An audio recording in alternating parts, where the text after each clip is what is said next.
नमस्कार, स्वागत है साहित्यिक झरोका चैनल पर। आज हम करेंगे निर्गुण काव्य धारा में कबीर का स्थान। इस बारे में आज हम विचार करेंगे, तो आइए देखते हैं इस प्रश्न का उत्तर क्या रहेगा। देखिए, सबसे पहले जानते हैं कि निर्गुण शब्द का अर्थ क्या है। निर्गुण शब्द का प्रयोग उस परम सत्ता के लिए किया जाता है जो तीनों गुणों से परे है। तीनों गुण कौन से? सतगुण, रजगुण और तमगुण। इन तीनों से परे ये संसारिक व्यक्ति के गुण हैं, लेकिन निर्गुण परम सत्ता या पार ब्रह्म परमेश्वर जो है वो इन तीनों गुणों से परे है तथा जिसके आकार, स्वरूप आदि की कल्पना करना भी असंभव है। इस शब्द का प्रयोग सर्वप्रथम श्वेता श्वेत्रोपनिषद में हुआ था।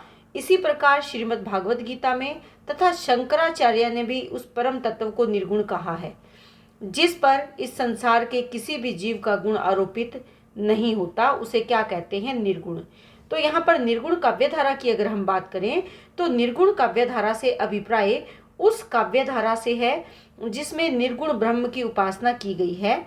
इसके लिए अधिकांश विद्वान संत काव्य शब्द का प्रयोग भी करते हैं।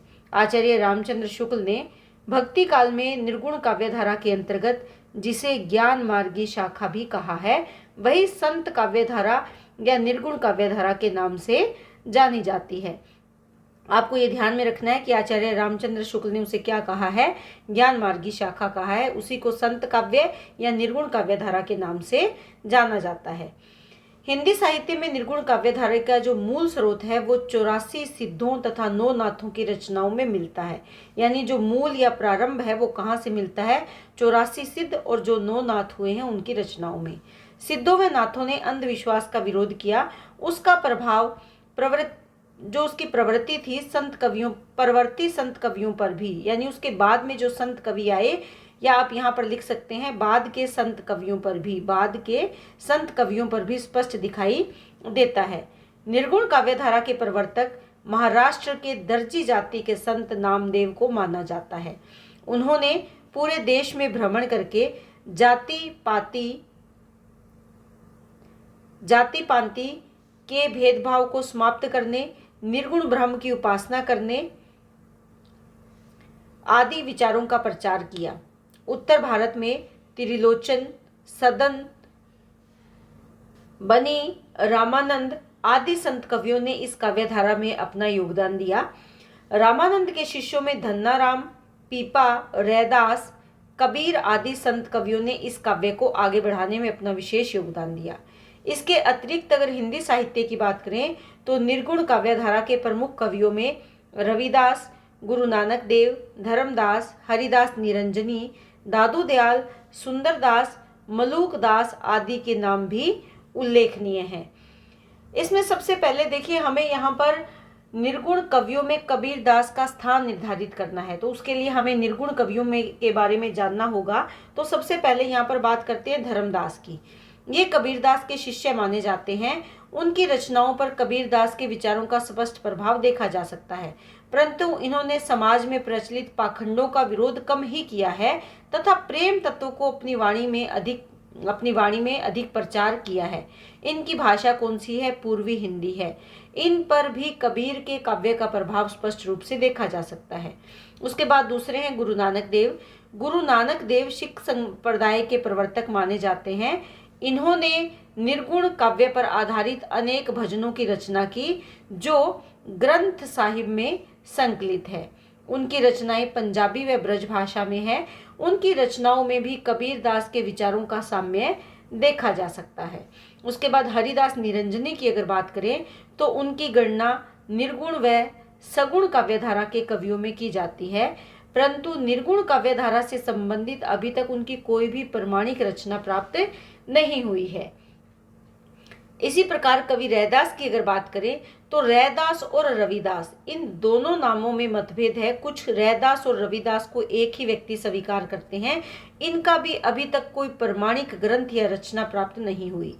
इनके कुछ पद वाणी के नाम से संत वाणी में संग्रहित हैं। अभी तक जो पद प्राप्त हुए उनमें उन्होंने निर्गुण ब्रह्म की उपासना की, जो कि कबीरदास की निर्गुण ब्रह्म की उपासना से मेल खाती है, परंतु इनमें रहस्यानुभूति का अभाव है। जो रहस्यानुभूति आत्मा और परमात्मा की रहस्यानुभूति, विरह की अनुभूति कबीरदास में मिलती है, वो रैदास में या इनकी वाणियों में प्राप्त नहीं होती। उसके बाद बात करें दादू दयाल की, तो ये निर्गुण काव्य धारा के प्रमुख कवि हैं। उनके शिष्यों ने उनकी वाणियों का संग्रह किया तथा आज उनकी वाणियों के 2 संग्रह हैं, एक तो हरडे वाणी और दूसरा अंगवधु। ये दोनों संग्रह उपलब्ध है, परंतु उनकी वाणी में वो चमत्कार नहीं जो कबीर की वाणी में मिलता है। इन्होंने रूढ़ियों, पाखंडों व बाह्य आडंबरों का विरोध नहीं किया तथा उनकी रचनाओं में प्रेम तत्व का आधिक्य है। तो यहाँ पर भी कबीर दास का उन्होंने सामाजिक सुधार या सामाजिक जो रूढ़िवादिता, पाखंड और बाह्य आडंबर है, उन तत्वों को इन्होंने कबीरदास की तरह नहीं अपनाया, बल्कि प्रेम तत्व को ज्यादा महत्व दिया है। उसके बाद बात करें सुंदर दास की, तो ये अपनी शिक्षा में विद्वता के लिए सर्वाधिक विख्यात हैं। लगभग 42 ग्रंथ इनके हैं या 42 रचनाएं हैं। इनमें से 2 रचनाएं सुंदर विलास और ज्ञान समुद्र उनके प्रमुख ग्रंथ माने जाते हैं।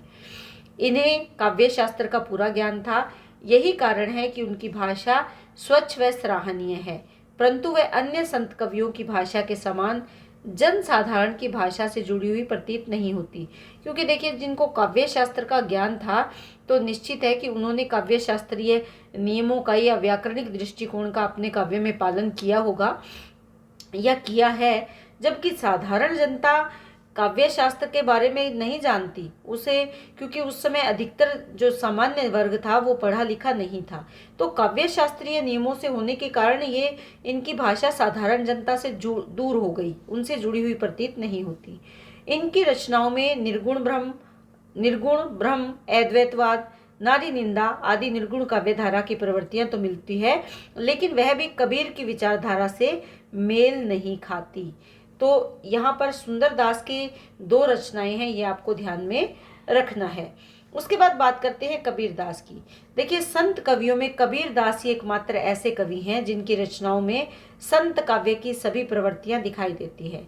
उन्होंने अपनी रचनाओं में बार बार निर्गुण ब्रह्म की उपासना पर बल दिया है, गुरु के महत्व का ज्ञान, माया की भर्त्सना, ब्रह्म की सत्यता तथा जगत की अनित्यता को रेखांकित किया है कि ब्रह्म सत्य है और संसार क्या है, मिथ्या है, अनित्य है, क्षणिक है। निर्गुण काव्यधारा का प्रारंभ धार्मिक आडंबरों, पाखंडों, मिथ्याचारों, रूढ़ियों आदि के विरोध से हुआ है। अनेक संत कवियों ने जो निम्न जाति से संबंधित थे, उन्होंने सामाजिक कुरीतियों व गली सड़ी परंपराओं का विरोध भी किया, परंतु कबीर के समक्ष कोई भी संत कवि नहीं टिकता।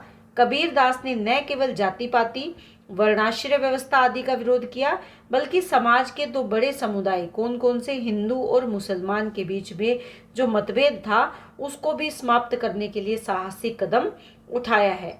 संत कवियों में नारी को कामिनी कहकर निंदा की है, क्योंकि वह ईश्वर की उपासना में बाधा बनती है। कबीर दास ने अपनी रचनाओं में प्रणय, दान, दया, अहिंसा, सत्संगति, सदाचार, सत्य, पतिव्रता, परोपकार, क्षमा, निंदा, त्याग, क्रोध विसर्जन आदि नीति के नाना रूपों को स्पष्ट किया है। रहस्यानुभूति व उलटबासियों का भी प्रभावशाली प्रयोग इनके काव्य में मिलता है। कबीर दास ने अपनी वाणी को सहज और सरल भाषा में प्रस्तुत किया, इसीलिए उन्हें वाणी का डिक्टेटर भी कहा जाता है। तो अतः निष्कर्ष रूप से हम कह सकते हैं कि कबीर दास निर्गुण काव्य धारा में अपना विशेष स्थान रखते हैं। उनके काव्य में संत काव्य की सभी विशेषताएं सम्मानित हैं। उनकी वाणी में निर्गुण ब्रह्म की उपासना के लिए विनम्र भाव दिखाई देते हैं, तो धार्मिक पाखंडों, मिथ्याचारों, सामाजिक कुरीतियों के लिए विद्रोही स्वर भी सुनाई देते हैं। इसीलिए इन्हें निर्गुण काव्य धारा का अगर सूर्य कहा जाए तो कोई अतिशयोक्ति नहीं होगी। तो इसी तरह से आपको ये प्रश्न तैयार करना है। अगर आप इस प्रश्न को थोड़ा और ज़्यादा बड़ा करना चाहें तो यहाँ पर आप कबीर दास के दोहे डाल सकते हैं, दादू दयाल, सुंदर दास, जिनके भी दोहे आपको मिलते हैं, आपकी पुस्तक में दिए हुए हैं, तो आप वो भी इनमें शामिल कर सकते हैं। अगर आपकी दोहों पर पकड़ है, आप उन्हें याद कर सकते हैं और इस प्रश्न को और थोड़ा लंबा करना चाहते हैं तो उम्मीद करती हूँ ये प्रश्न आपको अच्छे से समझ में आया होगा। बहुत बहुत धन्यवाद। इसी तरह चैनल से जुड़े रहें, लाइक, शेयर, सब्सक्राइब ज़रूर करें।